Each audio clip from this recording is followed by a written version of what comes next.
Assalamualaikum warahmatullahi wabarakatuh. Perkenalkan, nama saya Nifa Nur Aida dengan NPM 101218881 kelas F2 Prodi Manajemen. Di sini saya akan menjelaskan tentang rasio keuangan. Video ini dibuat guna untuk memenuhi tugas UTS Manajemen Keuangan. Pengertian rasio keuangan. Rasio keuangan adalah alat untuk mengukur kinerja perusahaan berdasarkan data perbandingan yang tertulis dalam laporan keuangan, seperti laporan neraca, laba rugi, dan arus kas dalam satu periode tertentu. Selanjutnya, fungsi analisis rasio keuangan. Ada 5 fungsi analisis rasio keuangan, di antaranya melihat tren kinerja perusahaan dalam satu periode tertentu, bahan evaluasi sumber daya perusahaan seperti supplier, peralatan, proses produksi, bahkan karyawan itu sendiri. 2. Sebagai acuan investor untuk memilih perusahaan. 3. Sebagai bahan pertimbangan kreditur menilai efektivitas strategi perusahaan dalam membangun keunggulan kompetitif. Analisis kekuatan internal dan kemampuan daya saing perusahaan dengan kompetitor. 4.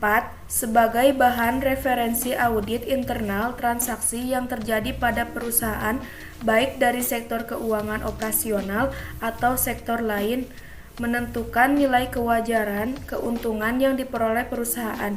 Berdasarkan poin-poin di atas, peran analisis laporan keuangan ini intinya memiliki 2 peran. Dan yang kelima, sebagai bahan pertimbangan dan evaluasi baik oleh pemilik usaha maupun pihak internal seperti kreditur atau investor. Selanjutnya, jenis-jenis rasio keuangan. 1. Rasio likuiditas atau liquidity ratio. Rasio likuiditas dapat dibagi lagi menjadi 3 jenis, yaitu sebagai berikut. Pertama, rasio lancar. Berikut rumus perhitungannya. Current ratio sama dengan aktiva lancar dibagi hutang lancar dikali 100%. Current ratio sama dengan 150 juta dibagi 30 juta dikali 100% sama dengan 5. Yang kedua, rasio cepat. Berikut rumus perhitungannya. Quick ratio. Aktiva lancar dikurangi persediaan dibagi utang lancar dikali 100%. Quick ratio. 2. Rasio cepat. Berikut rumus perhitungannya. Quick ratio sama dengan aktiva lancar dikurangi persediaan dibagi utang lancar dikali 100%. Quick ratio sama dengan 190 juta dikurangi 90 juta dibagi 50 juta dikali 100% sama dengan 2. Dan yang ketiga, rasio kas. Berikut rumus perhitungannya. Kas rasio sama dengan kas ditambah setara kas dibagi utang lancar dikali 100%. Kas rasio sama dengan 10 juta ditambah 30 juta dibagi 60 juta dikali 100% sama dengan 0,67. Selanjutnya, rasio profitabilitas atau profitability ratio. Rasio profitabilitas menunjukkan kemampuan perusahaan yang menghasilkan keuntungan atau laba. Terdapat 5 ukuran yang dapat digunakan untuk mengukur rasio profitabilitas, yaitu diantaranya: yang pertama, margin laba kotor atau gross profit margin.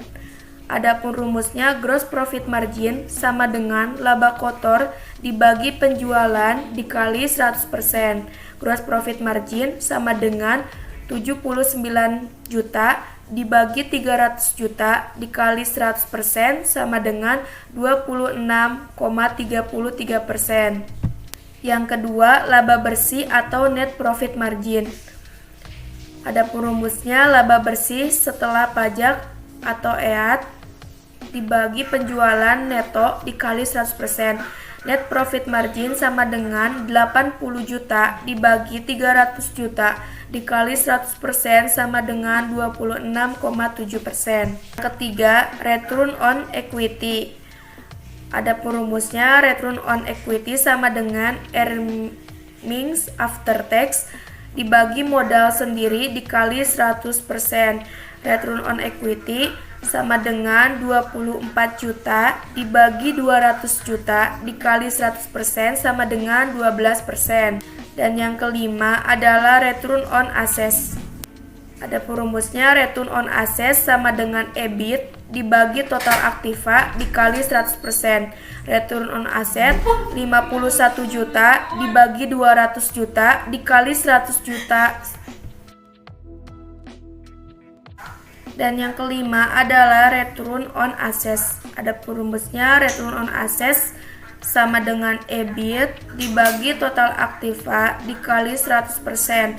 Return on assets sama dengan 51 juta dibagi 200 juta dikali 100% sama dengan 2,55%. Selanjutnya, melanjutkan rasio yang ketiga, ada rasio solvabilitas. Rasio ini bertujuan untuk mengukur tingkat pengelolaan sumber dana dan kemampuan perusahaan dalam memenuhi kewajiban jangka panjangnya.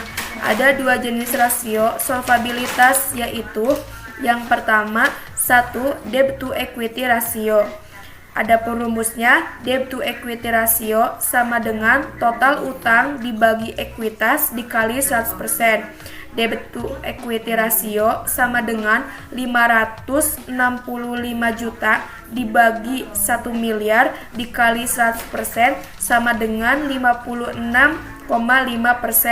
Yang kedua, debit ratio atau rasio utang. Ada perumusnya, rasio utang sama dengan total utang dibagi total aset dikali 100%. Rasio utang sama dengan 38 juta dibagi 8 juta dikali 100% sama dengan 47,5%. Dan yang terakhir yaitu nomor 4 adalah rasio aktivitas atau activity ratio.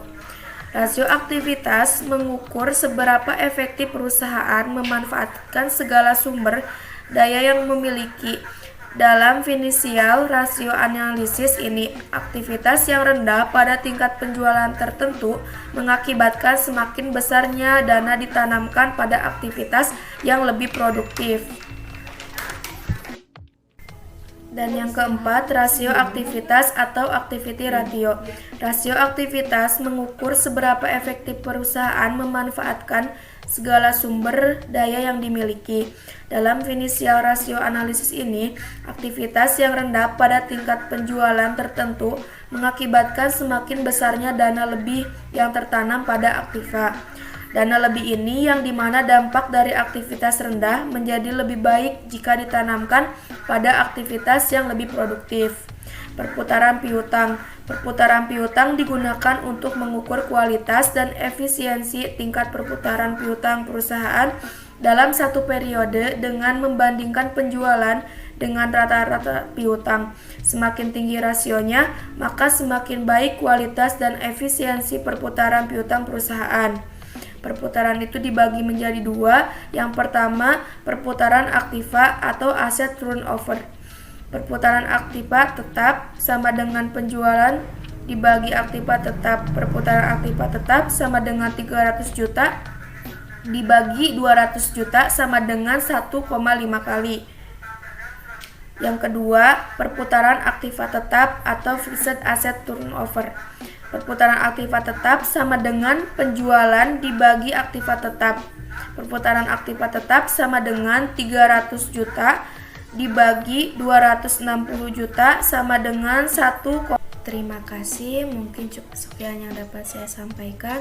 Mohon maaf bila ada salah kata. Wassalamualaikum warahmatullahi wabarakatuh.